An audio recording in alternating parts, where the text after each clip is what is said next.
வணக்கம். இன்றைய சிறப்பு அரசியல் ஆரம்பம் விவாத நிகழ்ச்சியில் சந்திப்பதில் மகிழ்ச்சி. தேர்தல் ஆணையம் தேர்தல் தேதி அறிவித்துவிட்டது. கிட்டத்தட்ட எல்லா அரசியல் கட்சிகளும் பொதுமக்களும் எதிர்பார்த்த அந்த தேதி வந்துவிட்டது. இப்போது தமிழகத்திற்கு 40 மக்களவை தொகுதிகளோடு சேர்த்து 18 சட்டமன்ற தொகுதிகளுக்கும் தேர்தல் நடத்த இருக்கிறது. இது தமிழகத்திற்கு ஒரு புது மாதிரியான அனுபவத்தை தர இருக்கும். ஏனென்றால் இதுவரை கிட்டத்தட்ட நாடாளுமன்ற மக்களவையோடு சேர்த்து ஒரு மினி சட்டசபை தேர்தலும் நடைபெறுகிறது என்றே சொல்லலாம். அப்படி ஒரு அனுபவத்தை தமிழக தேர்தல் அரசியல் வரலாற்றில் இதுவரை மக்கள் பார்த்ததில்லை. தமிழக அரசியல் கட்சிகளும் இந்த அனுபவத்தை இதுவரை பெற்றதில்லை என்றே நாம் சொல்ல வேண்டும். அந்த வகையில் இந்த தேர்தல் பொதுமக்களுக்கும் அரசியல் கட்சிகளுக்கும் ஒரு புது மாதிரியாகவே இருக்கும் என்று நாம் எண்ணலாம். ஏனென்றால் தமிழகத்தை பொறுத்தவரை ஒரு கருத்து மீண்டும் மீண்டும் வலியுறுத்தப்படும். சட்டமன்ற தேர்தல் என்கின்ற போது தமிழக மக்கள் ஒரு விதமாக வாக்களிப்பார்கள். மக்களவை தேர்தல் என்று வந்துவிட்டால் அவர்கள் மத்தியில் நடைபெறுகிற ஆட்சியை மனதில் வைத்து வாக்களிப்பார்கள் என்று சொல்வார்கள். இப்போது தமிழக மக்களுக்கு இரண்டும் சேர்ந்து வந்திருக்கக்கூடிய இந்த நிலையில் அவர்கள் எப்படி யோசிப்பார்கள், என்ன மாதிரியாக வாக்கு அளிக்கும் முறை இருக்கும் என்றெல்லாம் குறித்து பல்வேறு விதமான கேள்விகளுடன் தான் இன்றைய விவாத நிகழ்ச்சி செல்ல இருக்கிறது. இன்றைய விவாத நிகழ்ச்சியில் கலந்து கொண்டு கருத்துக்களை பகிர்வதற்காக திராவிட முன்னேற்ற கழகத்தை சேர்ந்த சரவணன், மூத்த பத்திரிகையாளர் பிரியன், அண்ணா திராவிட முன்னேற்ற கழகத்தை சேர்ந்த கோவை சத்யன் மற்றும் தஞ்சாவூரில் இருந்து நம்முடன் இணைகிறார் அம்மா மக்கள் முன்னேற்ற கழகத்தினுடைய கொள்கை பரப்பு செயலர் தங்க தமிழ்ச்செல்வன். அவங்க அனைவருக்கும் வணக்கம். ஒரு பத்திரிகையாளராக உங்களிடமிருந்து சில தெளிவு பெறலாம் நினைக்கிறேன். நான் இதை திமுக பாஜக கூட்டணி இந்த தேர்தல் தேதி அறிவித்ததிலிருந்து ரொம்ப மகிழ்ச்சியாக அதை வரவேற்கிறாங்க. நாங்கள் சந்திக்க தயாராக இருக்கோம் அப்படின்னு தொடர்ந்து சொல்கிறாங்க. ஆனால் இன்னொரு மாற்று கருத்து, ஒரு விமர்சனமாகவே வருது. ஏன் இவ்வளவு தாமதமாக இந்த இதை அறிவிச்சாங்க? மார்ச் 5ஆம் தேதி அறிவித்திருக்கணும், இப்போ ஏன் இவ்வளவு தள்ளி அறிவிச்சிருக்கிறாங்க? கால அவகாசம் ரொம்ப குறைவாக இருக்கு அப்படிங்கிற ஒரு விமர்சனம் வருது. உங்களுடைய அனுபவத்தில் இதை எப்படி பார்க்குறீங்க? இந்த அறிவித்த தேதி எப்படி பார்க்குறீங்க? கால அவகாசம் குறைவாக இருக்கா? இல்லை, அல்டிமேட்டாக பார்த்தீங்கன்னா இந்த 17வது லோக்சபா 3 ஜூன் 2019 கான்ஸ்டியூட் பண்ணி ஆகணும் இல்லையா? ஸோ 3 ஜூனுக்குள்ளே அதுக்குள்ளே இந்த எலெக்ஷன் ப்ராசஸை கம்ப்ளீட் பண்ணி ஆகணுன்ற அங்கே புதிய அரசு பதவியேற்று கொண்டு ஆக வேண்டாங்க. ஸோ அந்த மாதிரி அதை மனசில் வச்சு ஒரு ஷெட்யூலே ஃபார்ம் பண்ணுறாங்க. நீங்கள் சொல்கிற மாதிரி மார்ச் 5 2014 அனௌன்ஸ் பண்ணது உண்மை தான். அந்த எலெக்ஷன் ப்ராசஸ் அனௌன்ஸ் பண்ணது உண்மை தான். இப்போ லேட்டானா கூட நீங்கள் எலெக்ஷன் இதை பார்த்தீங்கன்னா, அந்த டேட்ஸை பார்த்தீங்கன்னா, போன தடவை 9 ஃபேஸ் நடத்தினாங்க, இந்த தடவை 7 ஃபேஸாக குறைச்சிட்டாங்க. போன தடவை 7th ஏப்ரல்லேருந்து ஆரம்பித்தாங்க, அது 26th கிட்டத்தட்ட 18th ஏப்ரல் வரையும் போச்சு. இந்த தடவை 11th லேட்டாக தான் ஆரம்பிக்கிறாங்க, அது 19th போகிறதுன்னு நினைக்காது. ஸோ அந்த மாதிரி 7 ஃபேஸாக குறைச்சிட்டாங்க. அது போன தடவை 9 ஃபேஸாக இருந்தது. பட் இதெல்லாம் ஒரு பெரிய டசன்ட் மேக் எனி. நீங்கள் இந்த ஷெடியூலை பார்த்தீங்கன்னா, போன தடவை கொடுக்கப்பட்ட கால அவகாசமும் இந்த தடவை கொடுக்கப்பட்ட கால அவகாசமும் பிரச்சாரத்துக்காகட்டும் எல்லாமே கிட்டத்தட்ட ஒரே மாதிரி தான் இருக்கும். ஒருவேளை சில ஸ்டேட்ஸில் கொஞ்சம் அதிகமான டைம், ஒரு 2-3 நாள் அதிகமாக இருக்கலாமே தவிர மற்றபடி பெரிய ஒரு டிஃபரன்ஸ் நான் இதில் பார்க்கல. நமக்கு என்ன இந்த எதிர்கட்சிக்கும் ஆளுங்கட்சிக்கும் உள்ள இதை மெயினாக என்ன பார்க்குறேன்னா, பாஜக என்டிஏ கூட்டணியை பொறுத்த மட்டும், நேஷனல் டெமோக்ராட்டிக் அலையன்ஸை பொறுத்த மட்டும், பிரதமர் கடந்த 2-3 வாரத்தில் நாடு முழுக்க சுற்றுப்பயணம் பண்ணி திட்டங்கள் ஆரம்பிக்கிறது, எலெக்ஷன் மீட்டிங்கில் பேசுறது, அந்த எலெக்ஷன் மோடை அவங்க செட் பண்ணிட்டாங்க. ஸோ அவங்க ஏதோ பாதி பிரச்சாரத்தை கடந்த லெவலில் இருக்கிற மாதிரியான எதிர்கட்சியிலும் பண்ணிருக்கலாமே. இல்ல, அது அவங்க தடுக்கலையே. இல்ல, தடுக்கல, யாருமே தடுக்கல. பட் அவங்க கிட்ட இன்னும் அந்த கன்சாலிடேஷன் வரல, அந்த ஒற்றுமை. டெஃபினட்டா பொறுப்பேற்றுக்க முடியாது. தமிழ்நாட்டை பொறுத்த மட்டும் விருதுநகர்ல ஸ்டாலின் ஆரம்பிச்சு வச்சிருக்கலாம், பேசியிருக்கலாம், எல்லாம் பண்ணிருக்கலாம். ஆனால் பிரதமர் உருவாக்கிய, பிரதமர் தமிழ்நாட்டில் உருவாக்கிய அதை அந்த காங்கிரஸ் தலைமையில் உள்ள அணி எல்லாம் எதிர்கட்சிகள் ஒரு ஒற்றுமை வரல. எல்லா ஸ்டேட் பை ஸ்டேட் வித்தியாசமா இருக்கு. எல்லாமே நேஷனல் லெவலில் ஒரு ஆல்டர்னேட்டிவ் வராதனால அங்கே கொஞ்சம் பிளவுபட்டு இருக்கிற ஒரு காட்சியை தான் நம்ம காண்றோம் நம்ம. ஆனால் அதே சமயம் என்டிஏ தரப்புல பார்த்தீங்கன்னா, அங்கேயே இன்னும் சரியா அலையன்ஸ் ஃபார்ம் ஆகட்டி கூட பிரதமர் ஒற்றை மனிதராக அவர் பிரச்சாரம் பண்றது அவருக்கு இருக்க இமேஜ் காரணமாகவும், அது ஏதோ பிஜேபி ஒரு ப்ராபகண்டா லெவலில் கொஞ்சம் முன்னாடி போனதாகவும், அவங்க தேர்தல் பிரச்சாரத்தில் பாதி தூரத்தை கடந்த மாதிரியான ஒரு அப்படி ஒரு உளவியலை, ஒரு மனநிலையை ஏற்படுத்திய அந்த தருணத்தில் உடனடியாக அறிவித்திருப்பதனால் எக்ஸாக்டா ஒரு விமர்சனம் வருது. அந்த விஷயங்கள் எப்படி இருந்ததுன்னா, அந்த புல்வாமா தாக்குதலுக்கு பிறகு ஒரு நெரேட்டிவே மாறி இருக்குங்க. ஆக்சுவலா என்னன்னா ஒரு தேச பாதுகாப்பு இந்த மாதிரி விஷயங்கள்ல ஏதோ பிரதமர் தான் இந்தியாவை பாதுகாக்க முடியும் இமேஜ் அதை முன் வச்சுதான் எலெக்ஷன்ஸ் அவங்க சந்திக்க போறாங்கன்னு நினைக்கிறேன். ஏன்னா ஓபிஎஸும் இபிஎஸும் இங்க தமிழ்நாட்டில் பேசினது அப்படிதான் இருக்கு, தேச அளவில் பிஜேபி பிரமுகர்களும் அப்படிதான் பேசிட்டு இருக்காங்க. அதுக்குள்ள வரதுக்கு முன்னாடி என்ன பார்க்கறேன்னா, உளவியல் ரீதியா உளவியல் ரீதியா பாஜக என்டிஏ தலைமையில் இருக்கிற அந்த அணி கிட்டத்தட்ட வந்து மக்களை வந்து கொஞ்சம் தூரம் ரீச் பண்ணிட்டாங்களோன்ற எண்ணம் தான் வருது. அந்த அளவுக்கு காங்கிரஸ் தங்களுடைய பிரச்சார வீச்சை வந்து இன்னும் கொண்டு போலியோ, அதனால தான் வந்து அப்படிங்கிறது விஷயத்துல வந்து பாத்தீங்கன்னா அதனால தான் வித்தியாசப்படுது அப்படிங்கிறது உங்க பார்வையா இருக்கு. இதுல நீங்க பத்திரிகையாளரா இதுக்கு பதில் சொல்லுங்க. நம்ம கட்சிக்காரங்கள்ட்ட நிறைய கேட்க வேண்டியது இருக்கு. இப்ப இந்த சட்டமன்ற இடைத்தேர்தல் 18 இடைத்தேர்தல் நடைபெற போகுது. 18 தொகுதிகளுக்கு மக்களவை தொகுதி நடைபெற போகுது.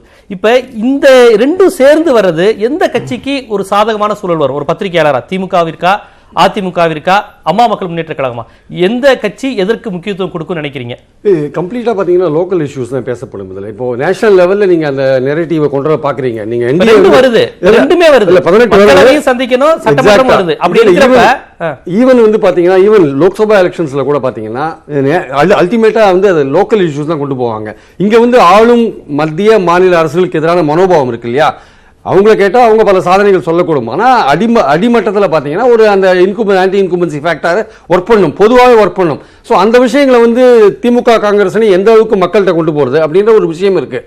ஸோ லோக்சபா எலெக்ஷன்ஸ்லேயே ஆகட்டும், அசம்பிளி எலெக்ஷன்ஸும் கூடயே வரதுனால இங்கே லோக்கல் இஷ்யூஸு, இபிஎஸோட கவர்மெண்ட்டு அதோட செயல்பாடுகள், அப்புறம் மோடி கவர்மெண்ட் மோடியோட செயல்பாடுகள், இந்த விஷயங்கள் வருமே தவிர ஒரு ஒற்றை மனிதராக மோடியை ப்ரொஜெக்ட் பண்ணி வைக்கிற கோஷம் எந்த அளவு தமிழ்நாட்டில் அடிமட்டத்தில் ஈடுபடுறது ஒரு கேள்வி. இந்த ரெண்டில் எதற்கு அதிக முக்கியத்துவம் தரும்? எந்த கட்சிகளுக்கு எது அதிக சாதகமா தரும்? இப்ப இந்த 18 தொகுதியை அதிக முக்கியத்துவம் தருமா அம்மா மக்கள் முன்னேற்ற கழகம், இல்ல மக்களவை தொகுதி கொடுக்குமா? இந்த மாதிரி கேட்கிறேன் ஒவ்வொரு கட்சிக்கு. அந்த மாதிரி இல்ல, இது வந்து அதிமுகவை பொறுத்த மட்டும் பாத்தீங்கன்னா, திமுகவை பொறுத்த மட்டும் இந்த எலெக்ஷன்ஸ் நீங்க என்னதான் முயற்சி பண்ணாலும் வந்து பை மெஜாரிட்டி பாத்தீங்கன்னா 18லயும் திமுக வின் பண்ணா கூட ஸ்டில் அதிமுக வந்து 2 இடங்கள் மேலதான் இருக்கிற நிலைமை தான் இருக்கு. 21 நடந்தா விஷயம் வேற இருக்கும்.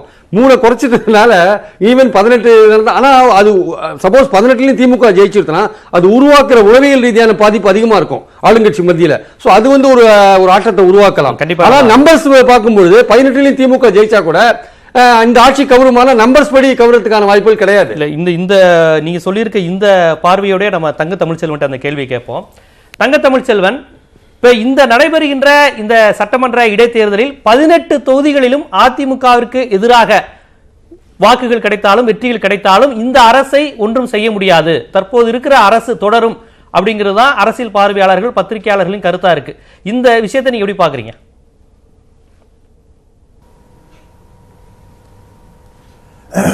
இல்லை, அவர் சொல்றது கரெக்டு தான். நம்ம எண்ணிக்கையின் அடிப்படையில் அவங்க கூடுதலாக தான் இருக்காங்க. ஆனால் மக்களுடைய மனநிலை மாறும்ல. 18லயும் இப்போ அம்மா மக்கள் முன்னேற்ற கழகம் வெற்றி பெறும்போது மக்களுடைய மனநிலை அதுதானே.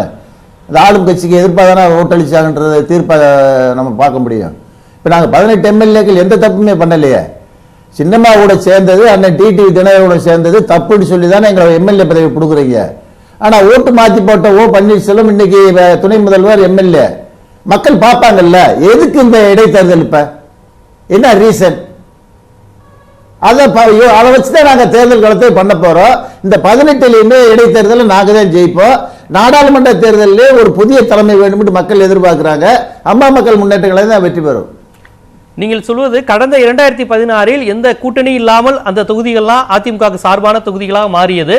தற்போது அதே அதிமுகவே வட தமிழகத்தில் அடர்த்தியாக இருக்கக்கூடிய பாட்டாளி மக்கள் கட்சியுடனும் தேசிய முற்போக்கு திராவிட கழகத்தினுடன் கூட்டணியோடு சேர்த்து அவர்கள் கூட்டணி கட்சிகளின் ஆதரவையும் சேர்த்து தேர்தலை சந்திக்க இருக்கிறாங்க.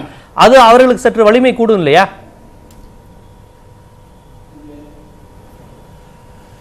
பாட்டாளி மக்கள் கட்சி தனிச்சு நின்று இருந்தா கூட 2-3 இடத்துல ஜெயிக்கிறதுக்கு வாய்ப்பு இருக்கு. அதிமுக அரசையும் முதல்வர் எடப்பாடி பழனிசாமியும் துணை முதல்வர் ஓ பன்னீர்செல்வத்தையும் தரம் தாழ்ந்து விமர்சனம் பண்ணவங்க பாட்டாளி மக்கள் கட்சி. நேற்று வரைக்கும் கூட்டணி அமைப்பதற்கு முன்பாக வரைக்கும் எவ்வளவு குற்றச்சாட்டு சொல்லணுமோ திமுக கூட இவ்வளவு கிரிட்டிசைஸ் பண்ணல. அதிமுகவை பாட்டாளி மக்கள் கட்சி அவ்வளவு பண்ணாங்க. பண்ணிட்டு அவரு நம்ம பத்திரிகையாளர் சொன்னது மாதிரி இப்ப பிஜேபி அரசுக்கு எதிர்ப்பல இருக்கு, தமிழ்நாட்டில் அதிமுகவுக்கும் எதிர்ப்பல இருக்கு.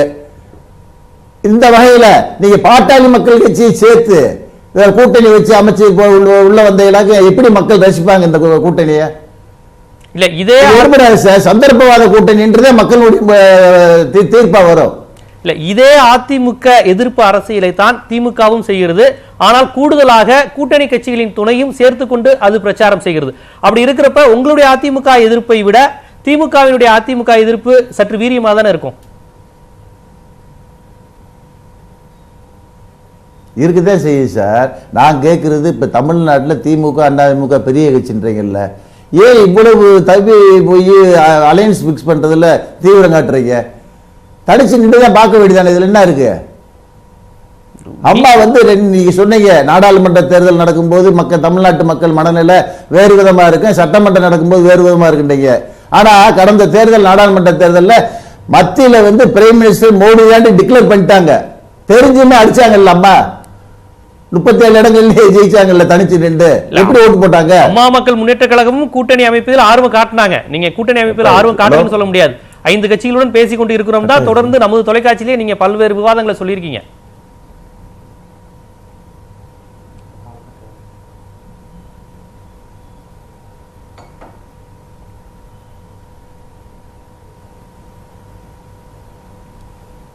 அவரது இணைப்பில் ஏதோ பிரச்சனை இருக்குன்னு நினைக்கிறேன். நான் அப்படியே கோவை சத்தியன்ட்ட நான் வரேன். நான் இப்பொழுது வந்து பிரியன் சொன்னதுலேருந்து ஒரு விஷயம் வந்து 18 தொகுதிகளிலும் அதிமுகவுக்கு எதிராக திமுகவோ அம்மா மக்கள் முன்னேற்ற கழகம் கூட வெற்றி பெற்றால் கூட ஆட்சியை ஒன்றும் செய்ய முடியாது, ஆட்சி தொடரும். அப்படி என்றால் அந்த 21 இல்லாமல் அது 18 அப்படிங்கிற அந்த தொகுதிங்கிறது அதிமுக பொறுத்தவரை ரொம்ப ஒரு சேஃப்டியாக பாதுகாப்பாக இருக்குது. அந்த 18 தொகுதிகளுக்கு மட்டும் நடைபெறுவது, அந்த 3 தொகுதி நடைபெறாதது, அப்படிதானே? அதாவது உங்களோட கற்பனை எல்லாம் கொஞ்சம் கட்டமைக்கிறது வந்து பதில் சொல்லணும் அப்படின்னா கணக்கு பார்க்கும்போது அப்படிதானே சார் வருது. நீங்க பேசும்போதே 18 திமுக வெற்றி பெற்று விட்டதால் அப்படிம்பீங்க. விட்டதால் அமமுக கேட்டீங்கன்னா 18 நாங்க கேள்வி கேட்டா பதில் சொல்ல விடுங்க. 18 திமுக வெற்றி பெற்று விட்டதுனால் அப்படிம்பீங்க நீங்க ஒரு ஸ்டேட்மெண்ட். உடனே அமமுக அவர்கிட்ட தங்க தமிழ் சொன்ன கேட்டீங்கன்னா 18 நாங்களே ஜெயிப்போம் அப்படிம்பாங்க. அப்புறம் அவர் கற்பனை உலகத்தில் வாழ்வது ஒன்றும் தவறில்லை. ஆனால் கலை யதார்த்தம் கள உண்மை என்னன்னு ரிசல்ட் வரும்போது உங்களுக்கே தெரிய போகுது. அதனால இது 18 இடைத்தேர்தல் வருகிறதா இல்லை 21க்கும் சேர்த்து வருகிறதா என்ற தேர்தல் ஆணையம் முடிவெடுத்து அறிவிக்க வேண்டிய விஷயம் அவர்கள் பார்வையில் அறிவித்து விட்டார்கள். நம்ம களப்பணிகள் ஒரே ஒரு விஷயம் சொல்லணும் அப்படின்னா, இவர்கள் வைக்கும் குற்றச்சாட்டு விமர்சனங்கள்லாம் ஒரு பொத்தாம்பதுவான விமர்சனங்கள். என்னையே வெளியே அனுப்பிச்சாங்க, நாங்கள் என்ன துரோகம் பண்ணோம், நீங்கள் துரோகம் பண்ணதுனால தான் கோர்ட்லேயே தீர்ப்பு சொல்லி ஆமான்னு சொல்லி வெளியே அனுப்பிச்சிருக்காங்க. இதை நம்ம திரும்பி இதை பேசி டைம் வேஸ்ட் பண்ண வேண்டாம். மக்களிடம் சென்று மக்கள் பணியில் யார் ஈடுபடுத்தி கொண்டிருக்கிறார்கள், என்ன செய்தார்கள் அப்படிங்கிறத யார் பேசினாலும் சரி, திராவிட முன்னேற்ற கழகத்திற்கு பேசும் துணிவு இருந்தாலும் போய் பேசட்டும். பேசி பார்த்தால் உங்களுக்கு ஆட்டோமேட்டிக்காக கள நிலவரம் என்னங்கிறது தெரிய போகுது. இன்றும் கூட பட்டியலிட்டு சொல்லலாம். இவர் பிரியன் அவர்கள், மரியாதைக்குரிய பிரியன் அவர்கள் சொன்னார்கள் அவர்கள் சாதனைகளை தான் பேசுவார்கள் அப்படின்னா, ஆமா, பொது வாழ்க்கையில இருக்கும்பொழுது நம்ம வந்து எதுக்கு மக்களோட சேவையில தான் இருக்கோம், மக்கள் பணியில தான் இருக்கோம். மக்கள் பணியில் நாம என்ன செய்தோம் அப்படின்னு சொல்லி தான் போய் மக்கள்கிட்ட போய் கேட்க முடியும். அதை வச்சுதான் மக்கள் நம்மளை எடை போடுவாங்க. அரசியல் விமர்சனத்துக்காக இல்லை ஒரு காழ்ப்புணர்ச்சி கொண்டோ இல்ல ஒரு அரசியல் விமர்சனத்துக்கோ ஒரு காழ்ப்புணர்ச்சி வச்சு நம்ம செய்யும் பொத்தாம்பதுவான விமர்சனங்களுக்கெல்லாம் வாக்களிக்க மாட்டாங்க. மக்கள் பணியில நம்ம என்ன செஞ்சிருக்கோம், நம்ம சிறப்பா என்ன திட்டங்களை கொண்டு வந்திருக்கோம், அந்த திட்டம்னால மக்களுக்கு என்ன பயன் அப்படிங்கிறத எடுத்துரைக்கிறது தான் நம்ம பொது வாழ்க்கையில இருக்கும். அதுக்காக தான் அரசியல் கட்சின்னு இருக்கு, அதுக்காக தான் நம்மளை அவங்க தேர்வு செய்யறாங்க. அதை யார் சிறப்பா செய்தான் அப்படிங்கிறது நான் சொல்லணுங்கிற அவசியம் இல்லை.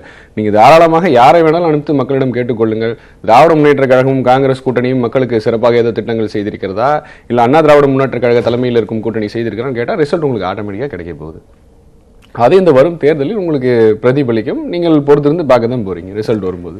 சரவணன், இந்த தேர்தல் அறிவிப்பை நீங்க எப்படி பாக்குறீங்க? தேர்தல் வேண்டும், கண்டிப்பாக மாற்றத்தை மக்கள் விரும்புகிறார்கள் தொடர்ந்து சொல்லிட்டு இருந்தீங்க. இப்போ எப்படி ரொம்ப மகிழ்ச்சியா இருக்கீங்களா? இல்லை, அதாவது கண்டிப்பாக தேர்தல் மகிழ்ச்சியாக இல்லை, இது வந்து இன்னோவேட்டிவ் நடத்தி தானே ஆகணும். இதில் வந்து மகிழ்ச்சிக்கு இல்லை, இது வந்து ஒரு அதிமுக பாஜக தரப்புல இருந்து உடனே ஒரு வரவேற்பு மகிழ்ச்சி எல்லாத்துக்கும் ஆயத்தமாயிட்டாங்க. நேற்று வந்து செய்தியில் இருக்காங்க. அதனால இது மாதிரி ஏதாவது சொல்லி அவங்களுடைய கேடர்ஸோட அங்கே கீழே இருக்கக்கூடிய அவங்களுடைய முறையில் லிஃப்ட் பண்ணணும். இது மாதிரி ஏதாவது சொன்னால் வாழ்த்துக்கள் நீங்கள் கொடுக்கணுன்றாரு அவர் நரேந்திர மோடி அவர்கள். இங்கே மகிழ்ச்சின்ற அது அவர்களுடைய இன்செக்யூரிட்டியை வந்து வெளியில் காமிக்குது. அதாவது இப்போ களத்துக்கு ஆயத்தமா இருக்குங்கிறது இன்செக்யூரிட்டியா நீங்க பாக்குறீங்களா? இல்ல ஆயத்தம் இல்ல, அதாவது அது வந்து ஒரு செயற்கையா இருக்கு. இது இன்னோவேட்டபிள். 5 வருஷம் முடிஞ்சதுன்னா தேர்தல் வந்துதான் ஆகணும். இதுல வந்து தேர்தல் வந்து விட்டது நாங்கள் மிகவும் மகிழ்ச்சி அடைகிறோம்னா இல்ல, எல்லாரும் எதிர்பார்த்து காத்து கொண்டு இருக்கிறார்கள். அது ஒரு ஃபார்மாலிட்டி. இதுக்கு வந்து இது ஒரு அதுதான் சொல்றது, ஒரு செயற்கையா இருக்கு. அந்த செயற்கை எதை காமிக்குதுன்னா அவங்களோட இன்செக்யூரிட்டியை காமிக்குது. அதனாலதான் அமித்ஷா அவர்களும் சரி, மோடி அவர்களும் சரி, யாரெல்லாம் இதை பார்த்திருக்கா, இதை பண்ணிருக்கா அப்படின்னு பார்த்தா யாரெல்லாம் ஆட்சியில் இருக்காங்களோ பயம், எங்கே நாம் செய்த இந்த தவறுகளுக்கு வந்து மக்கள் வந்து கண்டிப்பாக தண்டனை கொடுத்து விடுவார்களோ என்ற அந்த பயம் வந்து அவர்களை வாட்டுகிறது. இப்போ 2 விஷயங்களை பார்க்கலாம். அதாவது நம்முடைய அண்ணன் வந்து பிரியன் பேசும்பொழுது என்ன சொன்னார் அப்படின்னா, அதாவது இப்போ ஏற்கனவே வந்து பாஜக வந்து பாதி பிரச்சாரத்தை முடிச்சிட்ட மாதிரி ஃபீல் பண்ணுறாங்க. அந்த மாதிரி ஒரு இமேஜை கொண்டு வந்துட்டாங்க. 5 வருஷமா பாஜக பிரச்சாரம் தானே பண்ணிட்டு இருக்கு, வேற எதுவுமே பண்ணலையே. அதுதானே அவர்கள் மீது இருக்கக்கூடிய குற்றச்சாட்டு. ஸோ அதாவது 2014க்கும் இப்போ 2018க்கும் என்ன மிகப்பெரிய வித்தியாசம் என்ன அப்படின்னா, 2014 வந்து வாக்குறுதிகளை அள்ளித்தளித்தார்கள். அதனால மக்கள் வந்து ஒரு இதோட வெயிட் பண்ணாங்க. சரி ஏதோ ஒரு அப்படின்னு சொல்லி இவர்கள் ஏதாவது செய்வார்களா, நமக்கு செய்யக்கூடிய வாய்ப்பு இருக்கா, மோடி மோடி அப்படின்னு சொல்லி இது பண்ணாங்க. ஆனால் 5 வருஷத்துல அந்த பலூன் வந்து உடைக்கப்பட்டுடுச்சு. அந்த காத்து போன பலூனாக தான் இருக்கு. இப்போ நாங்கள் வந்து இந்த கிராம சபை கூட்டங்களை நடத்தணும், தமிழ்நாடு ஃபுல்லாக நடத்தணும். அங்கே இருக்கவங்க வந்து இன்னும் அந்த 15 லட்சம் ரூபாய் போடுறேன்னு சொன்ன அந்த வாக்குறுதியை மறக்கலை. 15 லட்ச ரூபாய் போடுறேன்னா 15 காசு உங்கள் அக்கௌண்ட்டுக்கு வந்துச்சானா இல்லை அப்படின்றாங்க. இதுக்கு மாறாக வந்து எங்கள் அக்கௌண்ட்லேருந்து பணத்தை தான் இவங்கெல்லாம் எடுக்கிறாங்க அப்படின்னு சொல்லி சொல்கிறாங்க. ஸோ இந்த பிரச்சனை இந்தியாவில், இங்கே தமிழ்நாட்டில் மட்டும் இல்லை, இந்தியா ஃபுல்லாகவே இந்த பிரச்சனை இருக்குது. அதே மாதிரி இந்த புல்வாமா அட்டாக்ல வந்து தேசிய பாதுகாப்பு மோடிக்கு மிகப்பெரிய நல்ல பெயர்னா, ஏதாவது மக்கள் வந்து முட்டாளாக இல்லை. அந்த 40 வீரர்கள் ஏன் கொல்லப்பட்டார்கள் அப்படின்ற கேள்வி வருது. அவங்க வந்து ஏரோப்ளேன் வேணும்னு சொல்லி கேட்குறாங்க. இல்லை ஏரோப்ளேனில் போகாமல் இவங்களை வந்து 2700 பேரையும் ஒரு கார்பரேஷன் பஸ்ஸை விட ஒரு மட்டமான பஸ்ஸில் வந்து அனுப்பிச்சு விடுறாங்க சிஆர்பிஎஃப் வீரர்களை. இதுக்கு யார் காரணம்னா மத்தியில் இருக்கக்கூடிய பாஜக அரசு. தாக்குதல் நடத்த யார் காரணம்? அதாவது அந்த மாயை போயிடுச்சு. அவங்க என்ன சொன்னாலும் நம்பக்கூடிய அந்த மாயை மறைந்து விட்டது. மக்கள் வந்து உண்மையை தேடுகிறார்கள். இவர்கள் இந்த 4 வருடங்கள் 5 வருடங்கள் என்ன செஞ்சாங்க? இல்ல முக்கியமான விஷயம் என்ன அப்படின்னா, இந்த தேர்தலை பொறுத்தவரை மிக மிக முக்கியமான விஷயம் வேலை வாய்ப்பு. அதாவது 15 கோடி இளைஞர்கள், 90 கோடி மக்கள் வேலைவாய்ப்பு பிரச்சனைங்கிறது கடந்த ஆட்சி காங்கிரஸ் ஆட்சி நிறைவடையும் போது இதே போன்ற விமர்சனம் வந்தது. வேலைவாய்ப்புக்கு என்ன பண்ணாங்க, இந்தியா முழுக்க மின்சாரம் இல்லையே, இந்த காங்கிரஸ் அரசு என்ன செய்தது, இதே போன்ற நீங்க வைக்கிற இதே ஆதங்கம் கோபத்தை காங்கிரஸ் அரசு முடியும் போது என்ன சொல்லணும், பாஜக இதெல்லாம் சொல்லிதான் எளிதா வெற்றியை பெற்றாங்கன்னே சொல்லலாம். சரி, கரெக்டா? வெற்றி பெற்றாங்களா? அதுதான் சொல்றேன், வெற்றி பெற்றாங்களா? இப்ப அதே பிரச்சனை இருக்குன்னு சொல்றோம் இல்லையா? அப்ப நாங்க வெற்றி பெறுவோம். மக்கள் வந்து அந்த பிரச்சனைக்காக மாற்றி ஓட்டு போட்டு வெற்றி பெற்றார்கள் சொல்றீங்க பாஜக. இப்ப அதே பிரச்சனை இருக்குன்னு சொல்றேன், அப்ப நாங்கள் வெற்றி பெறுவோம் என்று நான் சொல்கிறேன். இன்னொரு விஷயம் என்ன அப்படின்னா, 15 கோடி புதிய வாக்காளர்கள் வராங்க. இதுதான் இருக்கிறதுலே பிகஸ்ட் நம்பர்ஸ். 90 கோடி வாக்காளர்கள், 15 கோடி இளைஞர்கள் ஃபர்ஸ்ட் டைம் ஓட்டர்ஸ் வராங்க. இவங்களுக்கு வந்து நீங்க வந்து நான் வந்து அதை பண்ணிட்டேன் இதை பண்ணிட்டேன்னா கிடையாது. வேலை வாய்ப்பு முடிச்சோன்னா அவர்களுடைய எதிர்காலம் அவர்களுடைய கண்கள்ல நிதர்சனமா தெரியுது. இந்த ஆட்சி என்ன பண்ணிருக்கு இந்த 5 வருஷம். இதுதான், இது ஒரு மிகப்பெரிய பிரச்சனை. உங்களுக்கு தெரியும் அந்த NSSO டாட்டா, தேசிய அந்த பாஜக எதிர்ப்பு வாக்குகள், அதிருப்தி வாக்குகள் அப்படியே திமுக காங்கிரஸ் கூட்டணிக்கு வருமா? தேசிய அளவுல காங்கிரஸுக்கும் திமுகவுக்கு வருமா? அப்படியே மடைமாறாம வந்துரும் நினைக்கிறீங்களா நீங்க? மக்கள் வந்து ரொம்ப ரொம்ப தெளிவா இருக்காங்க. இப்ப அங்க இருக்கக்கூடிய அந்த மோடி ஆட்சியை அகற்ற வேண்டும் என்றால் இங்கே யாருக்கு ஓட்டு போட்டா அந்த ஆட்சி அகலும் அப்படின்றது எல்லாருக்கும் தெளிவா தெரியும். இதை போய் அதாவது மாற்றி ஓட்டு போடுறது, அவங்களுக்கு கோவத்தில் போய் இங்கே போய் ஓட்டு போடுறது, அதை தமிழக மக்கள் என்றைக்குமே செஞ்சது கிடையாது. எப்போவுமே ஒரு டிசைசிவ் மேண்டேட் தமிழக மக்கள் எப்போவுமே அதை கொடுப்பாங்க. இது வரைக்கும் வந்து அப்படியா இப்படியா வளவளா குழக்கலான்னு எந்த விதமான ஒரு மேண்டேட்டை தமிழக மக்கள் கொடுத்ததே கிடையாது. இதுதான் இங்கே இருக்கக்கூடிய சூழ்நிலை. அதே போல் 2014க்கும் 2019க்கும் மிகப்பெரிய வித்தியாசம் என்ன அப்படின்னா, 2014 வந்து all India pan India, India முழுக்கவும் வந்து ஒரே ஒரு நரேட்டிவை வந்து பாஜகவால் வந்து கட்டமைக்க முடிஞ்சுது. ஆன்டி கரப்ஷன், டெவலப்மெண்ட் அப்படின்னு சொல்லிட்டு. இப்போ வந்து அந்த மாதிரி ஒரு நரேட்டிவே கிடையாது. ஏன்னா எல்லா இடத்துலையும் பிரச்சனை. இங்கே இருக்கக்கூடிய 2019 வந்து மாநில கட்சிகள் வந்து மிக வலிமையோடு இருக்கு. எல்லா மாநில ஒரு 4-5 ஸ்டேட்டை தவிர பாஜக காங்கிரஸ் 5 ஸ்டேட்ல மட்டும்தான் ஒரு பாஜகவுக்கும் காங்கிரஸுக்கும் நேரடி போட்டி. மற்ற இடத்துல எல்லா இடத்துலையும் அங்க இருக்கக்கூடிய மாநில கட்சிகளோட தேர்தலுக்கு பின்பு என்ன மாதிரி பொறுத்திருந்து பார்க்கல. அதாவது அந்த மாநில கட்சிகளோட போட்டியின் போது பாஜக வந்து அதோடைய ரெலவென்ஸை லூஸ் பண்ணுது. நேஷனல் நரேட்டிவ் கிடையாதுன்னு போது லோக்கல் இஷ்யூஸ் தான் அங்க வந்து கவர்ன் பண்ண போகுது. இங்க என்ன பிரச்சனை, ஸ்டெர்லைட்ல 13 பேரை சுட்டுக் கொண்டாங்க. என்னுடைய சாதனை என்னன்னு கேட்டார். உங்க சாதனை 13 தமிழர்களை ஸ்டெர்லைட்ல சுட்டுக் கொண்டது உங்களுடைய சாதனை. இன்னும் பல்வேறு விஷயங்கள் இருக்கு. இந்த 21ங்கிறது 18 குறைந்ததற்கு பின்னால் அரசியல் இருக்கா, அது யாருக்கு சாதகமாக அமையும்? கண்டிப்பாக ஒரே நேரத்தில் நாடாளுமன்ற தேர்தலும் மினி சட்டமன்ற தேர்தலும் நடைபெறுகிறது. இது யாருக்கு சாதகமாக அமையும் என்பதெல்லாம் குறித்து பேசுவோம். நமது அரசியல் ஆரம்ப விவாத நிகழ்ச்சி ஒரு சிறிய இடைவேளைக்கு பிறகு தொடரும்.